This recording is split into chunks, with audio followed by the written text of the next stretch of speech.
Kia ora. We all have a human right to a decent home, just as we have a right to freedom of expression, or the right to health care, or the right to health protection. And this is a message to those of you here in Aotearoa, New Zealand, who are not having your housing needs and your housing rights adequately met. You may have found no other option than to live in a motel, or your car, or even on the street. You might be unable to afford the basics like food, or unable to save for the future because your rent or housing costs are just too much. It could be that mould and dampness are causing health problems for you, your whānau or flatmates. It could also be that you simply cannot get into a home that will meet your personal accessibility and cultural needs. So however you are affected, it is not good enough.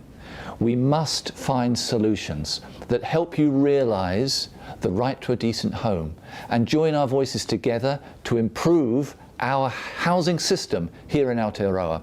No future generation should live through a housing crisis. A housing crisis is not some sort of natural disaster. It's the result of decades of neglect by duty bearers, that is, by those who've committed internationally to deliver the right to a decent home for everyone. The government, councils, housing providers and landlords, they all have an obligation to do all they reasonably can to ensure that you and future generations can live in an affordable, healthy, accessible home. These duty bearers must fulfil the promises of Te Tiriti o Waitangi to enable Māori to realise a decent home on their terms.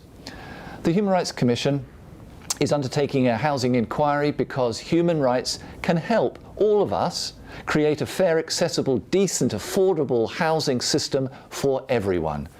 And human rights breaches must be remedied. Our housing system must be made more accountable.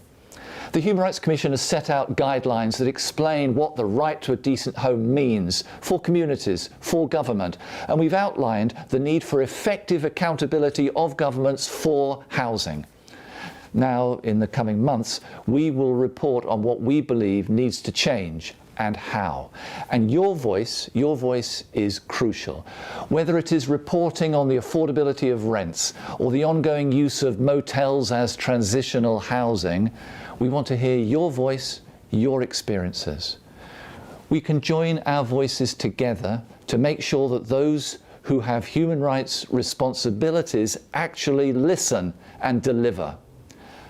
I hope that you will join us, because everyone has the right to a decent home grounded on Te Tiriti o Waitangi. Kia ora.